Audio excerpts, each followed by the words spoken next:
Clarissa, where Clarissa says it all, and that is how she feels. So earlier today, we were talking about being financially literate, which is basically knowledgeable about finances. I just truly want to go in, a couple of videos just on that topic because it is very, very important to be financially literate. And I just really want to make sure that I am doing my best to mentally take note of that fact and also get as much information about it as I can possibly, as well as pour it out so everybody that wants to listen. So with that being said, I mentioned in the first video, in the midst of my rambling, as usual, that I read a book called Rich Dad Poor Dad. I'm not gonna be a hypocrite, I have not finished it yet, which is why I started making the video, because for you guys that have not read it, and for the people that have read that book, you already know or understand that it is about basically finances, being economically basically secure, and then not just that, but learning the financial system that we live in, as well as understanding America and the whole American dream, and the society that we just live in, just as a whole, as in the world, because it's not just America, but focusing on America because that's where we live, is definitely backed in that book, as well as timeline, it's like a timeline story, literally, of events that happen in a couple of people's lives. It's just a really good book. Okay, please check it out. With that being said, the very beginning of the book, like the very first paragraph in the book, it's called the introduction, then it goes to chapter 1, but it's not just like an introduction where you see the little cover page. It's literally like a introduction, getting you to understand what the book is actually about, like a background knowledge of the book. And basically it says that for us to be able to understand economics, then we have to fully understand economics. I mean, yeah, literally, you can't go and live a life where you just spend, because that's what you know, and then you think when you get into the real world, from a child to an adult, and then to being, an elder, you're gonna just change. No, if you were a kid spending, as an adult you're going to spend, and when you're an elder you're going to spend. And your reality, unless you are in a good financial status, as far as wherever how you live, your funds, where your funds come from, actually your job, things of that nature. If you are in a good status, then it's okay. I mean, this money doesn't really matter to you either way. So it shouldn't, the only thing you should think about is keep making sure that you have a way to keep money coming to you at all points in time. That's another thing they talked about in the book, which is residual income. But if you have the funds, spend it, you got a check coming right back, a bag coming right back, you ain't got to worry about it. But the problem is for people like me, the natural, normal human being that just ain't got money falling out like that, not yet. I will, but I don't. So, with that being said, you have to actually think about your finances and think about what you're going to do with them. And the book gave me a very great aspect as to how to decipher finances and figure out what I do and do not need to pay for, what I do not to eat, what I do and do not need in my life. Because with the life we live, we have so many wants and things they show us that our mind get right the wrong just needing, and we really don't need. That's why I said wants, because everything that we see that we really want is called a need. No, needs are necessities. Need are food, water, shelter, clothes on your back. Needs. Shoes on your feet. Needs. Not I need, True Religion jeans.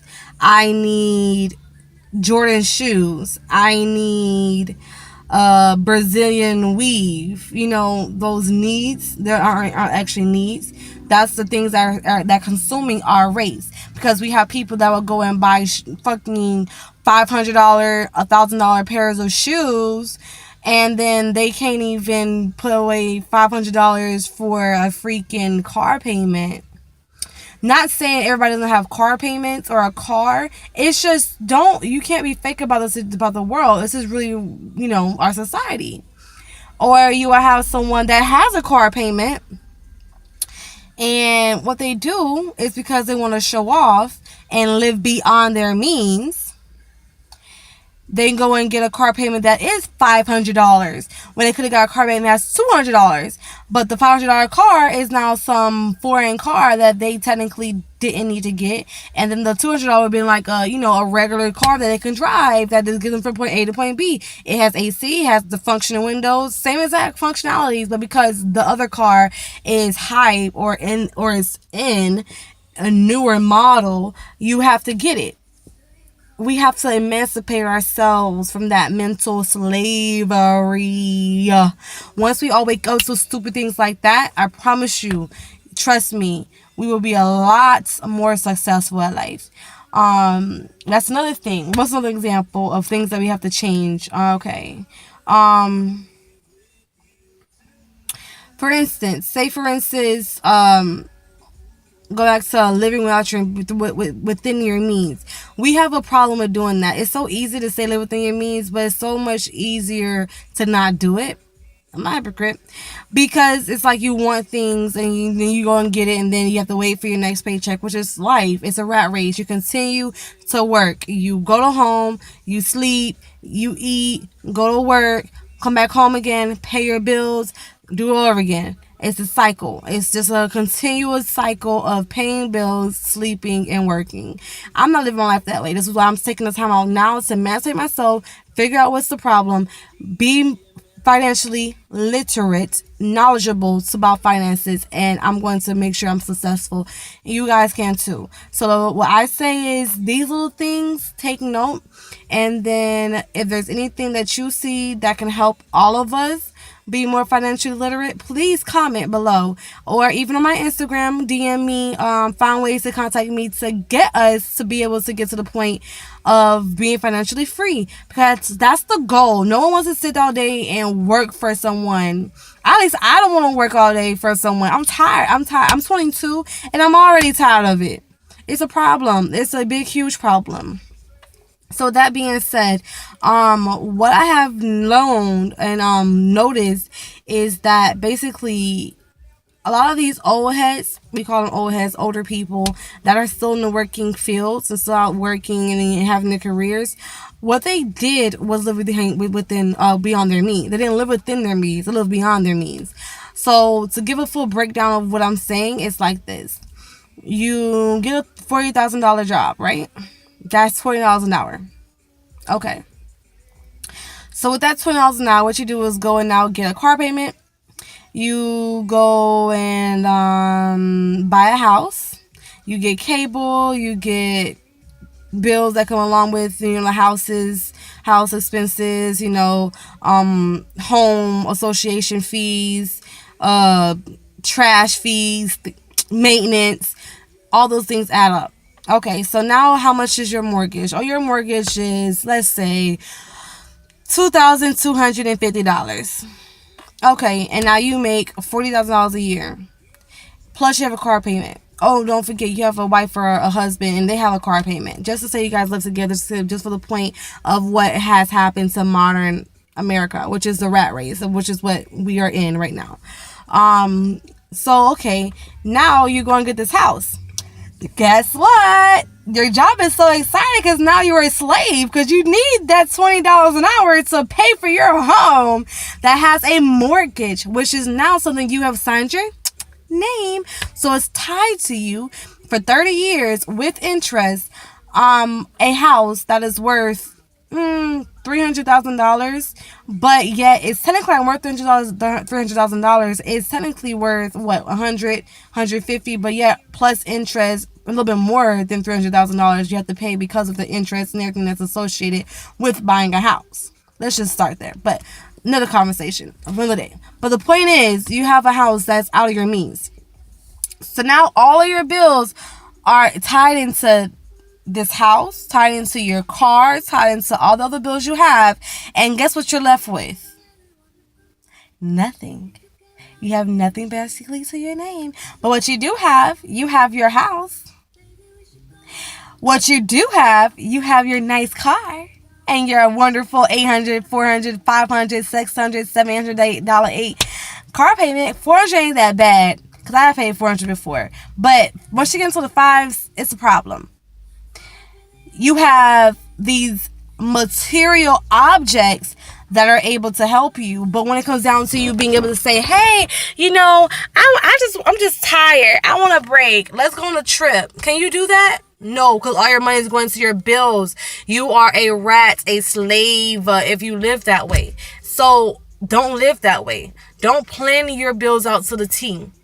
Figure out a way to have residual income, or to plan and spend your funds wisely so you're financially stable. The point is to always have some form of funds available. If you don't have it available, then the point is to always have a bag coming. It's called a song. It says, I forget who sings the song, but it's spin the check and get it right back. Spin that check and get it right back. For real, spend it. Get it right back though. Get it back. There's nothing wrong with spending. It's the fact that as a nation, we got so prone to being enslaved that we don't use our brains to find things that we can actually do to make money. All it takes is a good idea for you to make residual income. It could be anything. And if that's not your goal, and everyone is different. Some people can't do that kind of stuff. Well, then just figure out what is best for you, and then just be a better planner. If you don't want to find something that's residual, like investing in stocks, investing into buying another property, investing in yourself, investing in one of your talents, one of your hobbies that you do have and that you do like, then that's okay. Everybody's different. Everybody's not going to be the same. But what I am saying for you to do is to mentally take note about your finances. Do not overspend. Live within your means. If you have $800, then don't spend $1,400, $1,500 because you can afford, but with your credit to spend $1,500, $2,000 when you technically have $800. You're living beyond your means. Stay within your means, and then you'll be better. Then because you're within your means, you'll start to have things left over. So then things will accumulate, and your bank account or whatever money you put aside will accumulate because you're not touching it and you're living within your means. So now you're good, and now you got bread that's to the side, and you'll make that into residual income. But somehow, some way, you have to have money coming to you. You don't want to put out more than you're receiving. That's financially illiterate, and that's what everybody does in America. Just because you have it because you have a credit card doesn't mean you have it. That's a problem. Emancipate yourself. They want you to go ahead and continue to put yourself into debt, so therefore you never have anything. That's the goal of America. You don't want to do that. Now, thank you guys for tuning in for this video. I'm going to keep getting little tips. So in this video, 2 tips that I know for a fact I hit in my rambling is this. Don't live behind your means. Live within your means, and find something that's going to be residual income, something that you can find as extra cash, or be a better financial planner with your funds. So therefore you have funds available at all points in times. All right, thank you guys for joining with me today. It's Clariska, like always. Clariska says, and get a check and get it right back. Hey, see ya. Peace, love, always and forever.